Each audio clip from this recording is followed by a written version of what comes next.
Salut les busineurs, bienvenue à l'atelier pour une autre vidéo où je me lance en français dans un bricolage techno. Le bricot d'aujourd'hui est super simple, mais ça va être l'occasion parfaite pour revoir les bases de la modélisation puis de l'impression 3D d'une pièce dont on a besoin pour un projet qui s'en vient sur la chaîne. J'ai besoin d'un petit loquet tout simple, donc je vais en profiter pour revoir avec vous étape par étape mon processus pour partir de zéro, modéliser ma pièce, puis l'imprimer. Donc, si vous êtes débutant dans l'impression 3D ou vous n'êtes pas trop familier avec la modélisation d'une pièce à partir de zéro, bien, cette vidéo-là va particulièrement vous intéresser. C'est parti!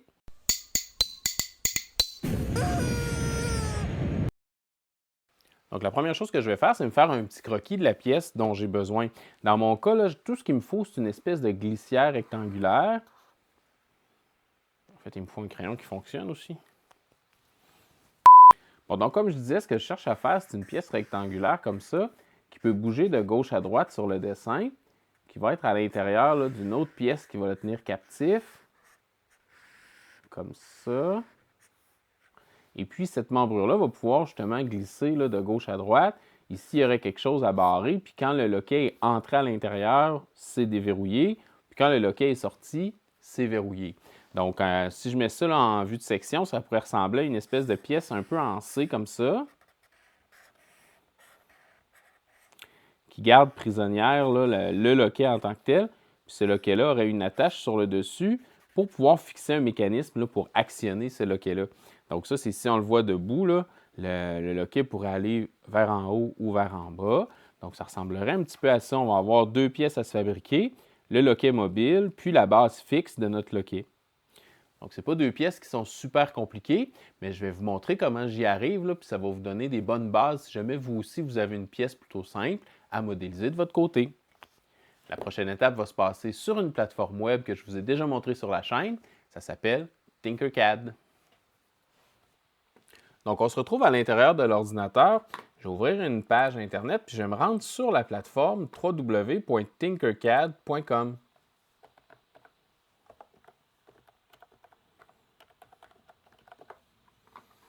Donc, c'est une plateforme qui est assez intuitive, là, puis facile d'approche. Pour modéliser des pièces, on commence par des pièces de base, puis on se fait la main. Puis on peut quand même là-dedans là, fabriquer des pièces de plus en plus complexes. Donc, je vais cliquer ici sur Créer un design 3D. C'est la partie de la plateforme qui nous intéresse. Et là, on va se retrouver dans un espace de travail. On va avoir un plan de travail de base qui est ici. Et on a à droite là, toutes sortes de formes de base qu'on peut introduire dans notre modèle. Donc moi, dans mon cas, là, je vais commencer par mettre un cube. Et ce cube-là, je vais lui donner les dimensions extérieures de la pièce extérieure de mon loquet. Donc en cliquant ici, là, on peut venir entrer des mesures. Comme ça. Et la hauteur.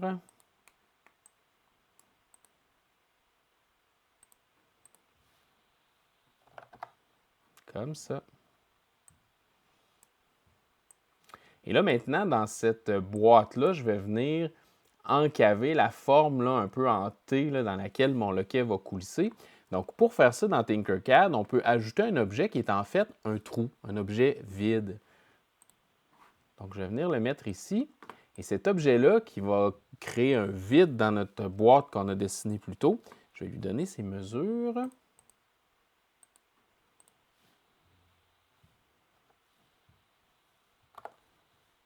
7.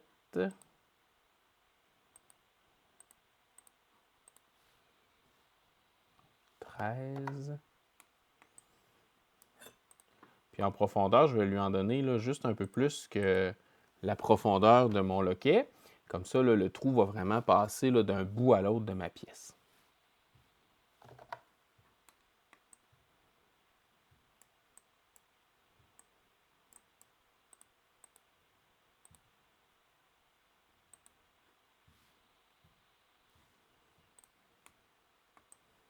Donc, ce que je peux faire maintenant, c'est sélectionner les deux morceaux en utilisant la touche Shift pour cliquer sur le deuxième. Et là, je vais utiliser ici en haut l'outil d'alignement. Donc, ça fait apparaître toutes sortes de petites pastilles d'alignement. Moi, ce que je veux, c'est que les deux morceaux soient centrés un avec l'autre dans ce sens-là, comme ça. Alors, je clique sur la petite pastille. Et ici, je veux que, dans le sens latéral aussi, je veux qu'ils soient centrés un dans l'autre comme ça. Donc là, on peut voir que le trou, en fait, passe d'un bout à l'autre de mon loquet. Tout ce qui reste à faire, c'est de venir lui donner sa position en hauteur. Donc, quand je sélectionne l'objet, j'ai une petite flèche conique ici, là. Ça, c'est la flèche pour l'attraper pour pouvoir le monter. Moi, selon mon plan, j'ai besoin d'avoir 3 mm ici. Donc maintenant, ce que je vais faire, c'est que je vais sélectionner les deux. Puis ici, en haut, là, je vais utiliser l'option combiner. Et en groupant les deux, en groupant le trou avec la boîte, je vais me ramasser là, avec une espèce de tube là, rectangulaire. C'est ce que je voulais. Voilà.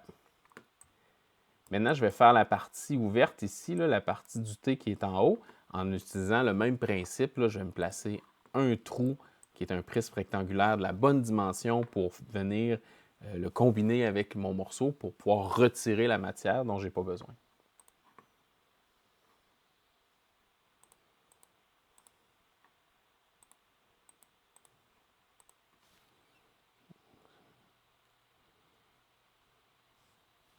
Sept, 60.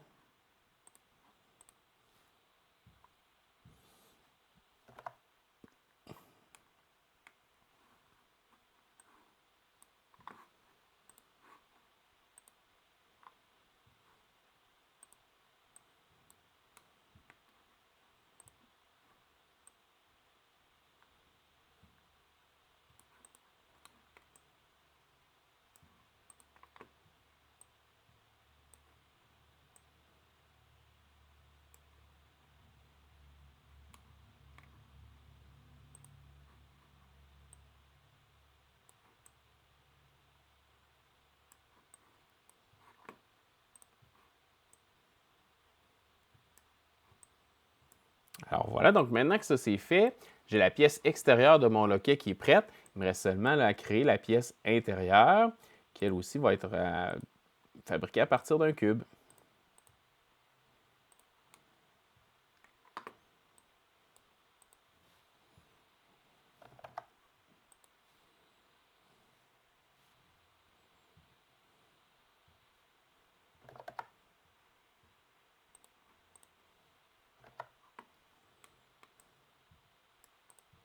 Et là, pour faciliter la visibilité de mon truc, là, je peux venir changer la couleur de cette partie-là. Je vais la mettre en vert. Je place un autre volume pour pouvoir venir cette fois-là là, faire la tâche qui va permettre de fixer le mécanisme qui va actionner le loquet.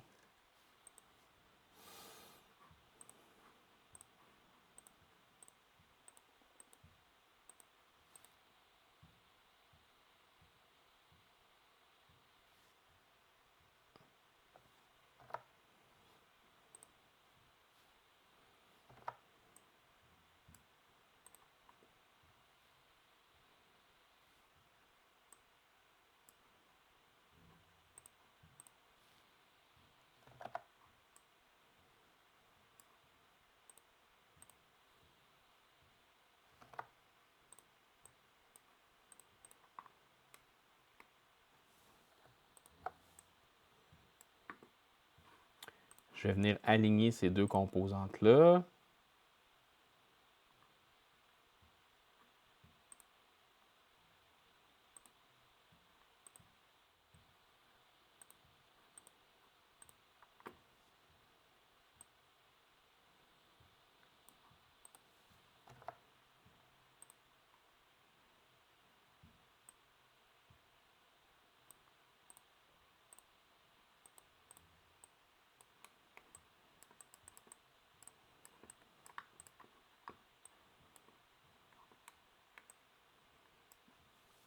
Et ensuite, je vais les combiner.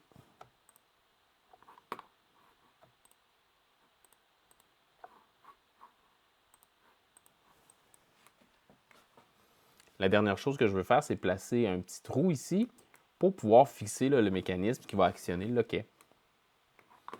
Donc cette fois-là, je vais utiliser un cylindre de vide.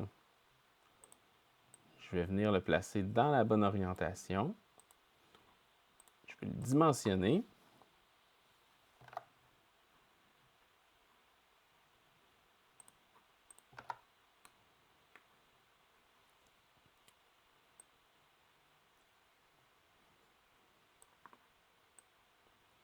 Et je vais venir le placer là, au bon endroit.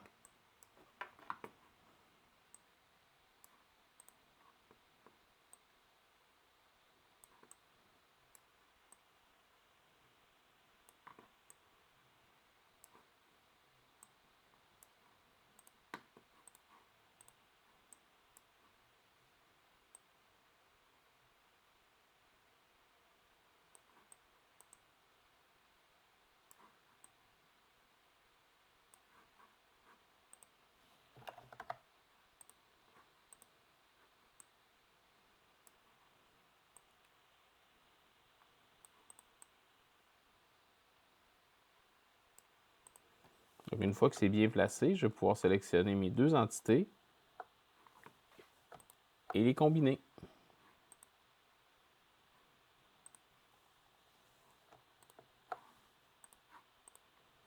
Donc, on a un loquet avec un petit trou à l'intérieur.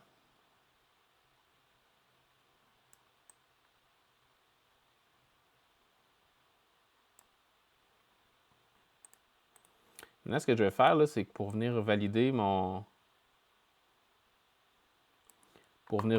dimensions, là, je vais les placer un dans l'autre.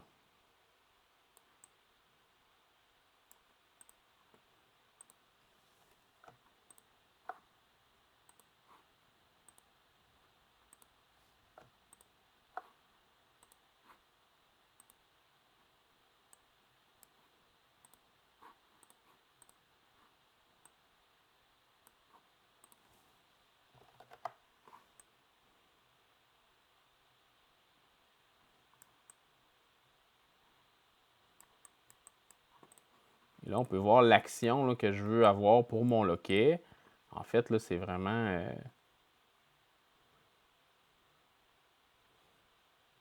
je veux que le loquet coulisse à l'intérieur ici, là, pour pouvoir verrouiller ou déverrouiller le système là, que je veux contrôler avec ce loquet-là.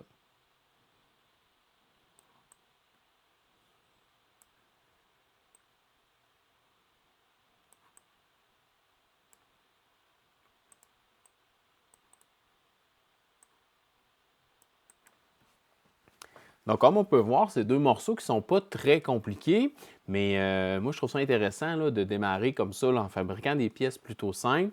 C'est là qu'on commence à se faire la main puis on se familiarise avec les outils. Encore une fois, je tiens à préciser qu'il y a toujours là, 100 000 manières d'arriver au même résultat, particulièrement dans un logiciel ou une plateforme de dessin comme Tinkercad. Il y a vraiment là, toutes sortes de volumes qu'on peut combiner de toutes sortes de façons pour arriver à nos fins. L'important, c'est de se familiariser avec les différentes méthodes, puis de jouer avec là, pour devenir familier au point où on est capable là, de modéliser à terme là, toutes les pièces dont on peut avoir besoin.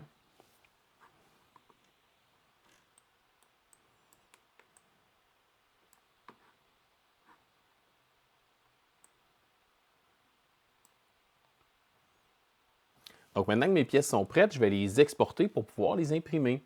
On utilise ici à droite le menu Export. Et là, j'ai différents choix de type de fichier, .obj, .stl, puis gltf. Moi, je vais utiliser pour l'impression 3D, j'aime bien utiliser le format STL. Donc, c'est ce que je vais choisir pour cette fois-ci. Donc maintenant, on arrive à l'étape de l'impression de notre loquet. Vous m'avez vu sur la chaîne vous présenter toutes sortes d'imprimantes 3D là, au fil des années. Aujourd'hui, je vais utiliser une imprimante 3D résine que je vous ai présentée il y a quelques temps. C'est la Uniformation GK2. C'est une super belle machine qui fonctionne super bien, donne des super beaux résultats. La pièce qu'on a modélisée aujourd'hui pourrait très bien s'imprimer sur une imprimante filament, il n'y aurait vraiment pas de problème. Mais aujourd'hui, j'ai décidé d'utiliser mon système là, résine. Donc, je vais faire l'impression, le nettoyage, puis le durcissement là, avec l'écosystème de Uniformation qui fonctionne super bien pour moi. Donc, la première étape de l'impression, c'est le tranchage. Et avec Uniformation, on a un logiciel qui s'appelle Slicer qui est fourni avec la machine. Donc, c'est celui-là qu'on va utiliser aujourd'hui. Si vous n'êtes pas familier, l'étape du tranchage, c'est vraiment l'étape où le logiciel va déterminer couche par couche la géométrie de notre modèle pour pouvoir dire à l'imprimante qu'est-ce qu'il faut imprimer sur chacune de ces couches-là. Donc, la première chose que je vais faire, c'est que je vais importer mon STL. Je vais pouvoir le placer à l'endroit où je veux. Comme Slicer est le logiciel là, que j'utilise avec la GK2, elle est déjà ici renseignée, là. Donc, le système sait que c'est cette imprimante-là que j'utilise. Puis, je pense que je vais en faire deux, ça pourrait être pratique, là. Donc, je vais copier celui-là et j'en place un deuxième, juste ici. Je vais changer, je pense, je vais venir dans les paramètres de la résine. J'aime pas trop le noir, là, ça empêche de voir, donc je vais le mettre en gris pâle, tiens. Comme ça va être plus agréable visuellement. Donc maintenant que j'ai mes pièces sur mon plateau, j'ai toutes sortes de paramètres là, que je pourrais utiliser d'impression avec lesquels je peux jouer pour pouvoir faire en sorte d'obtenir le résultat d'impression que je veux. Mais moi ici, là, je sais que pour une pièce simple comme ça, tous les paramètres par défaut vont faire mon affaire. Donc je laisse ça comme ça. On est prêt à passer au tranchage en tant que tel, ce qui s'appelle slice en anglais. Donc, en cliquant ici, là, la machine va générer les supports dont elle a besoin pour que l'impression se tienne bien sur le plateau. Il va générer là, toutes les informations nécessaires à l'impression. Donc, on peut voir ce que ça donne là, avec les supports qui ont été générés. Je vais être prêt à exporter cette impression-là. On peut voir ici là, que ça va prendre environ 30 ml de résine, puis l'impression va durer 1h30. Donc maintenant, je vais être prêt à entrer ma clé USB dans la machine, puis c'est là que les prochaines étapes vont se passer là, pour l'impression en tant que telle.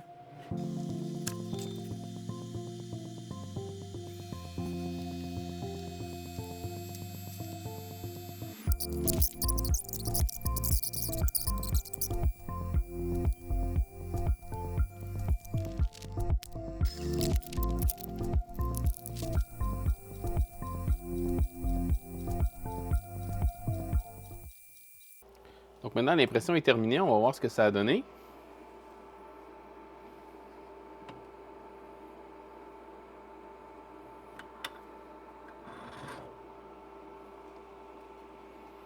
Donc on a nos pièces là, qui sont prêtes à être traitées. Avec les impressions résine, on a 2 étapes de traitement. On va avoir le nettoyage aux ultrasons ici, puis le durcissement là, au rayon UV, juste là.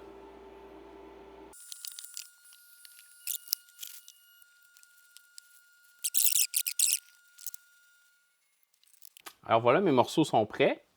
Maintenant, là, il suffit de rentrer ça à l'intérieur de ça, puis on a un loquet, verrouillé, déverrouillé, verrouillé, déverrouillé, verrouillé, déverrouillé, verrouillé, déverrouillé, verrouillé, déverrouillé, verrouillé. Donc, comme on l'a vu ensemble aujourd'hui, c'est pas très sorcier là, de passer d'un besoin qu'on a dans notre tête à faire un petit croquis, un dessin dans Tinkercad, puis imprimer la pièce là, pour l'avoir réellement dans les mains. J'ai fait exprès là, de choisir un exemple aujourd'hui qui est assez simple pour vous montrer qu'il ne faut pas avoir peur de se lancer, de s'essayer, de toucher un peu à tous les boutons, placer des volumes, les aligner, les combiner. Dans Tinkercad, là, on peut arriver avec l'expérience à faire des choses quand même assez complexes. Là. Malgré la simplicité de base là, de l'interface, on peut arriver à faire des choses quand même assez incroyables. Maintenant, ce petit loquet-là va me servir un petit peu plus tard pour un projet qui s'en vient sur la chaîne. C'est un projet super intéressant que vous n'allez pas vouloir manquer. Là. Je ne veux pas vendre la mèche tout de suite. Je vais juste donner un petit indice. On va introduire du contrôle électronique.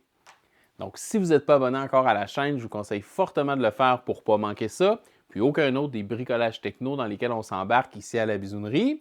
Merci d'avoir pris le temps de regarder. À bientôt!